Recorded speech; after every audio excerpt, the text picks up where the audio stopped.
بسم اللہ الرحمن الرحیم۔ السلام علیکم ورحمۃ اللہ وبرکاتہ۔ ہمارا موضوع ہے ارکان اسلام۔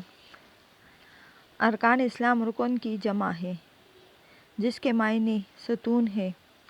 رکن ایسی چیز کو کہتے ہیں جس پر کسی عمارت کے قائم رہنے کا دار و مدار ہو۔ یہاں ارکان اسلام سے مراد دین کے علاوہ بنیادی اصول و اعمال ہے جن پر اسلام کی پوری عمارت قائم ہے۔ نبی اکرم صلی اللہ علیہ وآلہ وسلم کا ارشاد گرامی ہے، اسلام کی عمارت 5 ستونوں پر اٹھائی گئی ہے: اس بات کی شہادت کہ اللہ کے سوا کوئی معبود نہیں، اور یہ کہ حضرت محمد صلی اللہ علیہ وآلہ وسلم اللہ کے بندے اور اس کے آخری رسول ہے، اور نماز قائم کرنا اور زکوٰۃ دینا اور حج کرنا اور رمضان کے روزے رکھنا۔ کلمہ شہادت۔ ارکان دین میں سب سے اہم کلمہ شہادت ہے، جس کے الفاظ ہیں: اشہد ان لا الہ الا اللہ وحدہ لا شریک لہ واشہد ان محمدا عبدہ ورسولہ۔ میں گواہی دیتا ہوں کہ اللہ کے سوا کوئی معبود نہیں، وہ یکتا ہے، اس کا کوئی شریک نہیں، اور میں اس بات کی بھی گواہی دیتا ہوں کہ محمد صلی اللہ علیہ وآلہ وسلم اس کے بندے اور اس کے آخری رسول ہے۔ اللہ کو ایک ماننے کا عقیدہ اسلام میں بنیادی حیثیت کا کامل ہے، جس کے بغیر کوئی انسان مسلمان نہیں ہو سکتا۔ عقیدے کا مطلب یہ ہے کہ ایک چیز پر انسان کا یقین اتنا پختہ ہو جائے کہ اس میں شک و شبہے کی گنجائش باقی نہ رہے۔ انسانی زندگی میں عقیدے کی اہمیت اور اس کے اثرات کا تذکرہ توحید کے باب میں تفصیل سے ہو چکا ہے، جس سے ظاہر ہوتا ہے کہ عقیدہ توحید انسان کو قناعت اور بے نیازی کی دولت سے مالا مال کر دیتا ہے۔ یہ عقیدہ انسان کو لالچ، حسد اور بزدلی سے نجات دلاتا ہے، اور انسان کے دل میں یہ پختہ باتیں پیدا کرتا ہے کہ صرف ایک اللہ ہی خالق و رازق ہے۔ وہ جسے چاہتا ہے زیادہ دیتا ہے اور جسے چاہتا ہے کم دیتا ہے۔ عزت و ذلت اور حکومت و دولت اسی کے ہاتھ میں ہے۔ اللہ کے سوا نہ کوئی کسی کو ضرر پہنچا سکتا ہے نہ نفع، اور جس کو جو کچھ عطا کرتا ہے ایک مصلحت کے تحت اور آزمائش امتحان کی غرض سے عطا کرتا ہے، اور پھر وہ جسے جو کچھ دینا چاہتا ہے کوئی اس کو روک نہیں سکتا، اور جسے کسی چیز سے محروم کرنا چاہتا ہے کوئی دوسرا اسے دے نہیں سکتا۔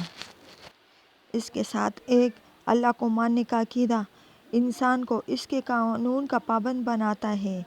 یہ یقین کہ اللہ تعالیٰ انسان کے تمام چھوٹے بڑے، ظاہر و پوشیدہ اعمال سے واقف ہے، اسے غلط کاریوں اور گناہ گاری سے محفوظ رکھتا ہے، اور اسے معاشرے کا ایک مفید اور ذمہ دار شہری بناتا ہے۔ کلمہ شہادت کا پہلا حصہ یعنی اشہد ان لا الہ الا اللہ عقیدہ توحید ہی کا اعلان و اعتراف ہے۔ کلمہ شہادت کا دوسرا حصہ یعنی اشہد ان محمدا عبدہ ورسولہ اس امر کا اعلان ہے کہ محمد صلی اللہ علیہ وآلہ وسلم اللہ تعالیٰ کے بندے اور سچے رسول ہیں، اور آپ صلی اللہ علیہ وآلہ وسلم کا پیش کردہ دین ہی حق ہے۔ ان دونوں باتوں کی گواہی دیے بغیر کوئی شخص مسلمان نہیں ہو سکتا۔ گو بظاہر توحید و رسالت دو چیزیں ہیں، لیکن دراصل دونوں ہی ایک حقیقت کے دو پہلو ہیں۔ اللہ تعالیٰ کو مانے بغیر کوئی شخص رسول کو مان سکتا ہے، اور نہ رسول کو تسلیم کیے بغیر اللہ تعالیٰ کو پہچان سکتا ہے۔ چونکہ رسول اللہ صلی اللہ علیہ وآلہ وسلم پر ایمان لانے کے مفہوم میں آپ کی بتائی ہوئی تعلیمات کو تسلیم کرنا شامل ہے، جس کا لازمی تقاضا یہ ہے کہ اللہ اور رسول کی اس طرح اطاعت کی جائے کہ دل کی تمام خواہشات شریعت اسلامی کے تابع ہو جائے، جیسا نبی کریم صلی اللہ علیہ وآلہ وسلم نے ارشاد فرمایا: تم میں سے کوئی شخص اس وقت تک مومن کامل نہیں ہو سکتا جب تک کہ اس کے دل کی تمام خواہشات میری لائی ہوئی شریعت کے تابع نہ ہو جائے۔ انسانی عظمت کا ضامن عقیدہ۔ اسلامی تاریخ کا مطالعہ بتاتا ہے کہ جب مسلمانوں نے اپنے قول و عمل سے توحید رسالت کی گواہی دی اور اپنے تمام انفرادی و اجتماعی معاملات میں شریعت اسلامی کی پیروی کا اہتمام کیا تو وہ انسانی عظمت کی بلندیوں پر جا پہنچے۔ لیکن جب یہ گواہی دلی تصدیق اور عملی اطاعت سے محروم ہو کر رہ گئی تو ہماری عزت و عظمت خاک میں مل گئی۔ نماز اسلام ایک مکمل اور جامع نظام حیات ہے۔ وہ اپنے پیروکاروں کو چند اعتقادات ہی دینے پر اکتفا نہیں کرتا بلکہ ان کی پوری زندگی کو اعتقادات کے سانچے میں ڈالنے کے لیے عبادات کا ایک نظام مقرر کرتا ہے جو نماز، زکوٰۃ، روزے اور حج پر مشتمل ہے۔ اس کے پہلے اور سب سے اہم جزو نماز کے بارے میں اللہ تعالیٰ کے ارشادات میں سے ایک ارشاد ہے، قائم رکھو نماز اور مت کھو شرک کرنے والوں میں۔ نبی کریم صلی اللہ علیہ وآلہ وسلم کی بہت سی احادیث نماز کی تاکید پر مشتمل ہیں، جن میں سے ایک یہ ہے، دین کی اصل بنیاد خدا اور رسول کے سامنے سر تسلیم خم کر دینا ہے اور اس عمارت کا ستون نماز ہے۔ نماز کے لیے قرآن میں صلاۃ کا لفظ استعمال ہوا ہے جس کے لفظی معنی دعا ہے، مگر شرعی اصطلاح میں نماز اس طریقے سے عبادت کرنے کا نام ہے جو ہمیں حضور صلی اللہ علیہ وسلم نے سکھایا اور اس کے متعلق ارشاد فرمایا، یعنی نماز دین کا ستون ہے۔ نماز چونکہ دینی تربیت کا اہم ترین حصہ ہے، اس لیے ہر امت پر فرض ہے اور تمام انبیاء اپنی امتوں کو نماز کی تلقین کرتے رہے ہیں۔ قرآن مجید میں نماز پڑھنے کی بار بار تلقین کی گئی ہے۔ قرآن بتاتا ہے کہ نماز قائم کرنے والے فلاح پائیں گے اور اسے ترک کرنے والے ذلت و خواری کا شکار ہوں گے۔ ایک آیت میں مذکور ہے کہ جب عذاب کے فرشتے جہنمیوں سے عذاب پانے کی وجہ دریافت کریں گے تو اپنے جہنم میں پھینکے جانے کی وجہ یہ بتائیں گے، وہ بولے ہم نہ تھے نماز پڑھتے۔